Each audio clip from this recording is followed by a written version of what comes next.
בוקר טוב, בשמחה ובטוב לבב. nous sommes parashat Kitetse la milchama al oivecha ושבית שביו. Lorsque tu sortiras en guerre contre ton ennemi et tu rapporteras ton butin. Lorsque tu sortiras en guerre contre ton ennemi, alors en hébreu c'est al oivecha. Le Chassidut nous dit que tu es déjà au-dessus de ton ennemi et c'est pour ça que tu es capable de Shavita Shivio, de rapporter ton butin. Et on remarque que c'est déjà ton butin avant même que tu l'aies rapporté. En fait, lorsque l'on sort vers la vie, vers quelque chose qui peut nous apparaître comme un ennemi, comme un étranger à notre pnimiou, notre intériorité, c'est pour y prendre un butin. Et c'est comme ça que pendant des siècles, les Juifs ont ramené les nitzotzot, les étincelles de Gdusha, de sainteté qui étaient éparpillées dans le monde. On les rapporte, on les intègre dans le monde de la Gdusha, et c'est aussi le travail du Baal Tshuva. Le Baal Tshuva, dans cette période de Elul, c'est la Tshuva de ramener en fait toutes les étincelles de notre âme qui sont éparpillées. Et même si elles sont au bout du monde, alors je les rassemblerai, nous dit Hachem.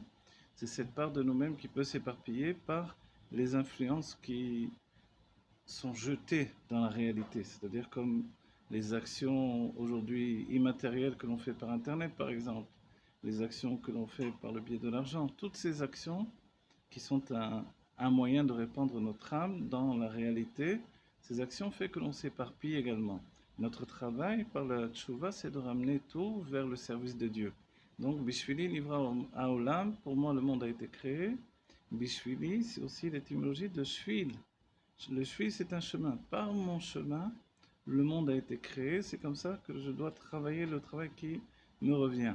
Et c'est pour ça que dans cette période de Elul, on étudie également Torah Traim de l'Admor Saï, où il nous rapporte là-bas quelle est notre âme, si je suis une âme de Asiya, une âme de Yetzira ou une âme de Bria. Bria, une âme intellectuelle, l'intellect d'un niveau où tout est sans aucune importance si ce n'est comprendre profondément. Yetzira, ce sont les sentiments qui priment, même si c'est une âme foncièrement intellectuelle, elle n'est pas dépourvue de tout ce qui va faire l'attrait des sentiments. Donc son expression sera toujours liée au sentiment, à la valeur sentimentale, à la recherche de l'humanité dans la transmission. Ensuite, il y a la notion de Asiya. Et Asiya, c'est la plupart des âmes de notre génération.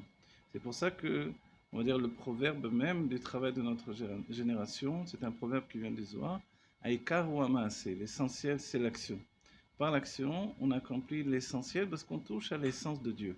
Donc la transformation de la matière par l'action, c'est le travail des âmes de Asiya. Et la tchouva, nous dit l'Admor Saï, qui est en rapport avec une âme de Asiya, n'est pas la même que la tchouva d'une âme de Yetzira. Pour Asiya, il suffit de délaisser des activités et un investissement dans un monde matériel qui est impropre à l'âme divine. Donc je fais tchouva, je délaisse la nourriture impure, les musiques impures, les habits du monde de l'impureté, et je m'investis dans le monde de la Gdusha, de la sainteté. Il suffit de passer d'un niveau à l'autre, il n'y a pas une grande différence au demeurant pour l'intériorité. L'âme de Asiya ne peut pas vivre sans rechercher son kavod, son odeur, son honneur, elle a toujours besoin d'avoir une reconnaissance de toutes ses actions, etc. Elle ne peut pas s'empêcher de trouver du plaisir dans la nourriture et peut-être même d'exagérer la recherche de ce plaisir. Mais dans notre génération, le Rabbi nous a donné un élément essentiel. La matérialité n'est plus là pour nous faire chuter, donc la matière, y compris la nourriture, n'est plus là pour nous faire chuter, parce qu'avant tout, Nigmar Avodat Birurim, le travail des Birurim a été terminé. Ensuite viennent les âmes de Yetzira, ce sont des âmes qui sont considérées comme Rofé Cholim, des Cholim. Dieu doit être Rofé Cholim, il doit guérir des âmes malades. Ce sont des âmes malades parce que finalement ce sont des âmes qui sont en proie à une recherche intense du service de Dieu, une recherche intense du dévoilement divin et qui ne le trouvent pas forcément dans la réalité dans laquelle elles se trouvent, et ça peut occasionner des tourments de l'âme extrêmement profonds. Donc c'est l'âme qui est en tourment parce qu'elle n'est pas une âme de Asiya, elle n'a pas cette carapace, elle ne se ressource pas également, et c'est l'un des points pour se reconnaître, c'est que lorsque je me ressource par l'action, alors il est évident que je suis une âme de Asiya, une âme du monde de l'action. Lorsque je ne me ressource pas par l'action, alors je suis sans doute une âme d'un autre niveau. lorsque je me ressource par l'étude qui touche également mes sentiments, qui exalte en moi un amour et une crainte de Dieu qui me donne de ressentir le divin, alors je suis sans doute une âme de Yetzira. Et ensuite, au-dessus, il y a l'âme de Bria, et l'âme de Bria est au-dessus des autres, elle est totalement au-dessus. Elle surplombe de par son désir de spiritualité intellectuelle. Donc en fait, sa tchouva, c'est de délaisser l'étude des philosophies et des sciences profanes pour endosser un manteau de sainteté et s'adonner à l'étude de la chassidou, de la Kabbalah, des choses profondes de la philosophie juive. Et comme ça, elle a fait sa tchouva. Et on voit que nous sommes tous différents, et c'est pour cela, dit l'Admor Saïd, que ce que l'on attend de moi, c'est de faire la tchouva qui est en rapport avec mon âme. Donc si pendant le cours de l'année, je me suis détourné de mon chemin, qui est l'étude de la Torah, l'accomplissement des mitzvot, et le fait de découvrir mon humanité au lieu de la perdre au contact de la réalité, le fait de découvrir le divin qui existe, qui est la présence même de l'existence, alors mon travail de juif, c'est d'aller vers ce divin et de le grandir comme une part conséquente de ma vie au quotidien.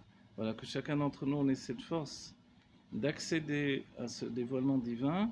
La tchouva, ce n'est pas juste une idée extérieure, mais c'est une idée intérieure, transformer sa pensée pour qu'elle soit à même d'être complètement investi dans le service de Dieu, de comprendre que je ne peux pas garder un esprit vide. L'esprit vide, immédiatement, comme à Borek, Enbomaïm, le puits est vide, il n'y a pas d'eau. Et la question c'est posée par le Rashi, c'est pourquoi la Torah nous dit que le puits est vide, il n'y a pas d'eau. Parce qu'automatiquement, il est rempli de Nachashim, Vakravim, il est rempli de serpents et également de scorpions. Donc en fait, il faut que le puits puisse être rempli de Torah, de pensées positives. Le grand danger, c'est de se laisser aller à l'esprit vide. Et dans ce cas-là, on se met en danger. Dans son esprit, on se remplit d'un souffle d'impureté. Aussi, on doit revenir vers nous-mêmes et établir un édifice de notre personnalité. La tchouva, c'est relié à la bina. La bina, c'est le binyan, la construction intellectuelle. Donc le retour vers soi, c'est revenir vers sa réflexion profonde qui est à même de comprendre Dieu. Et grâce à la Chassidut Rabbah, nous avons reçu les réceptacles pour comprendre le divin de manière intellectuelle. Ensuite, il faut l'intégrer dans les sentiments. Et ensuite, il faut passer au stade de l'action. Voilà. Que l'on vive enfin la Géoula Métis Vachlema, terre et